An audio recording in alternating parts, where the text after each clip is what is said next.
Se você é fã de literatura policial, você precisa ler esse livro. Oi pessoal, tudo bom? Sejam todos bem-vindos de volta ao canal, eu sou a Cat e hoje eu tô aqui pra falar de um livro policial sensacional que é O Cirurgião, da Tess Gerritsen. Fiz uma releitura desse livro recentemente pra gravar uma resenha aqui pra vocês e hoje eu vou trazer todas as informações que você precisa pra ficar com vontade de ler essa história. Então, O Cirurgião, ele é o primeiro de uma série policial chamada Sarah Rizzoli and Eyeless, publicado aqui no Brasil pela editora Record e escrita pela Tess Gerritsen. Até o momento nós temos 13 volumes, todos foram publicados aqui no Brasil, não precisa se preocupar. Mas as histórias dos livros, elas são fechadinhas, elas são avulsas, então, no caso, eu sei que muitas pessoas já leram livros lá do meio da série, e volta e meia me perguntam, né, se precisam ler tudo, ou qual que é o primeiro. Então, se você quiser começar a série do zero, você vai começar por aqui, ó, por O Cirurgião. Esse livro aqui saiu, então, pela Record, com tradução do Silvio Gonçalves. Esse livro foi originalmente lançado em 2001, ou seja, lá se vão 25 anos da publicação, e ele é considerado tanto um livro policial quanto um thriller médico. E aqui nós vamos conhecer primeiramente um detetive da homicídio chamado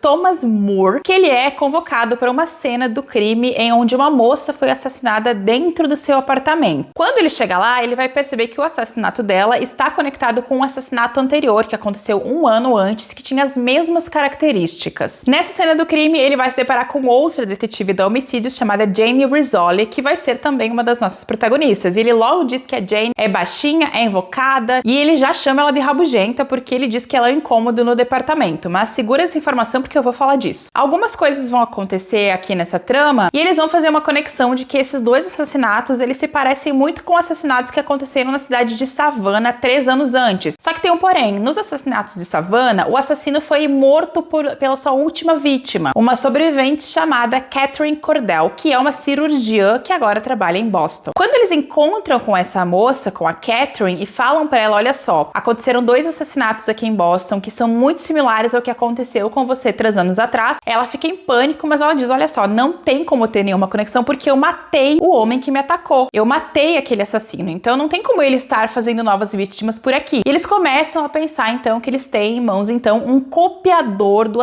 assassinatos de Savannah. Esse é um livro que ele já começa na adrenalina alta, porque a gente já vai começar ali tendo uma autópsia muito detalhada. Logo depois, quando a gente conhece a Catherine Cordell, ela tá no meio de um atendimento de emergência, com sangue pra todo lado, e ela tendo que salvar uma pessoa ali na emergência do hospital. E isso vem da própria Tess Gerritsen, que ela era médica e ela abandonou a carreira de medicina pra se tornar escritora. Então, os detalhes das autópsias, os detalhes dos atendimentos de emergência que a Catherine faz ao longo do livro, eles são muito vívidos, e por isso que o livro é considerado também um thriller médico, porque ele foca bastante nessa questão, e a autora não poupa detalhes na hora de descrever essas cenas pra gente. Tem um outro detalhe desse livro que eu gosto muito, que é o fato de que ele é um livro ali publicado em 2001, então já se passam 25 anos dessa estreia, e ele é um livro que ele traz muitas questões interessantes daquele momento. A gente tem que lembrar que a passagem dos anos 90 para os anos 2000 foi um momento de grande avanço da ciência forense e da tecnologia de investigação, né? Esse foi um momento em que os perfis de DNA começaram a ser usados com mais ênfase e que ao longo de todos os Estados Unidos começaram a ser criados programas de identificação de DNA, de programas de identificação de digitais, e esses sistemas eles começaram a ser integrados no início dos anos 2000. Então esse livro ele pega exatamente esse momento, quando esses sistemas começam a ser unidos ao longo do país, então você começa a ter informações cruzadas sobre a questão forense, sem falar nos outros aspectos muito legais de você ler um livro de 2001, como é o fato de que nem todos os personagens têm celular, os computadores ainda são um pouco ineficientes, eles ainda usam fax, usam o bip. Inclusive tem uma cena final da Jane Rizzoli em que ela tá num lugar que ela tá isolada, ela passa por uma situação muito difícil e ela não tem um celular para ligar para ninguém, porque ela tá em 2001 e os celulares ainda não são uma coisa amplamente ali que todas as pessoas têm, né? Eu acho que no departamento dela só o Thomas Moore tem um celular que é descrito em determinado momento, mas não é todo mundo que tem um assim. Outra coisa que eu acho que é super interessante no livro e que eu acho que é o que chama atenção são, claro, os personagens, né? Além da Catherine Cordell, que é uma personagem muito forte e super interessante de você acompanhar, o nosso olhar ele recai sobre a Jane Rizzoli e sobre o Thomas Moore. O Thomas, ele é esse cara mais veterano dentro da polícia, ele é um cara muito empático, muito tranquilo, mas também é alguém que sofre bastante por dentro. E é muito interessante como ele vai demonstrando a empatia dele ao longo da história história quando ele começa a conhecer a Catherine e entender a realidade do que aconteceu com ela. A Jane Rizzoli, ela é aquele tipo de personagem que chega chegando, que não pede desculpas, e ela é alguém que segura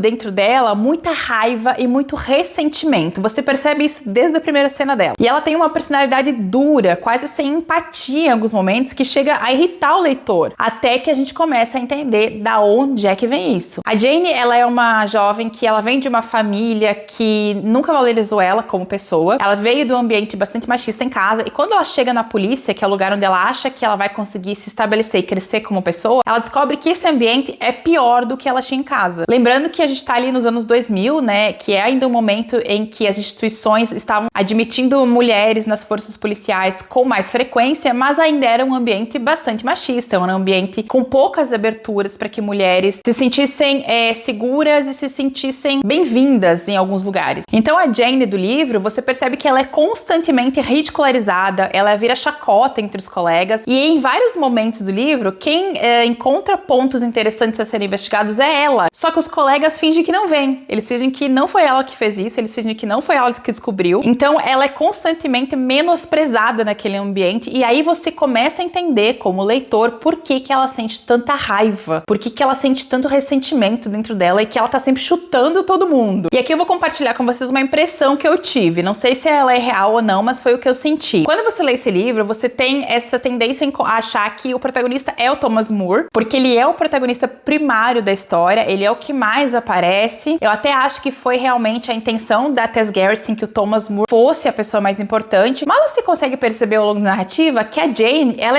tá sempre ali no meio, ela é sempre um espinhozinho que vai aparecendo. E eu tenho pra mim que a Tess Gerritsen, enquanto ela foi escrevendo a história, ela percebeu o potencial da Jane, e depois a Jane se transforma na protagonista da série Rizzoli and Isles. Eu acho até que é possível a gente ver esse movimento transicionando aqui dentro da história, né, do Thomas pra Jane, mas não sei se é só impressão minha, se você leu também, comenta aí pra mim o que você achou. E aí você vai me perguntar, Cat, como assim a série se chama Rizzoli and Isles? Quem que é Isles, que não apareceu aqui? Isles se refere a Maura Isles, que é uma médica legista que vai aparecer no segundo livro, que é O Dominador. Então, a série, ela se constitui como série Rizzoli and Isles aqui. Por isso que eu digo que eu acho que a Jane Rizzoli não era pra ser a protagonista nesse primeiro livro, entendeu? Mas aqui ela acaba se concretizando como uma das protagonistas junto com a Maura. A Maura é uma médica legista que vai entrar nessa história aqui e vai se tornar muito importante na história da Jane também. Esse livro, gente, aliás, a série inteira foi adaptado pela TNT em 2017. Vou deixar aqui a imagem da série pra vocês. Essa é uma série que teve 7 temporadas e eu confesso pra vocês que eu assisti só 4 e depois eu acabei desistindo, mas vou explicar pra vocês por que eu desisti. Não porque a série é ruim, tá? A série é muito boa, a série é bem feita, mas é que a série da TNT, talvez por ser da TNT, ela adquiriu alguns contornos de comédia que não me agradavam muito, principalmente porque os livros, eles são sombrios, eles são pesados. E a Jane e a Maura, elas são personagens que elas não são caricatas pro lado da comédia. A Maura, principalmente, é um personagem soturno, ela é um personagem meio sombrio em vários momentos. Então, na série de TV, a Maura, ela é muito cômica, ela é engraçada, ela solta piadas o tempo todo. Então, quando eu tava assistindo, eu me senti um pouco incomodada com essa diferença tão grande entre o tom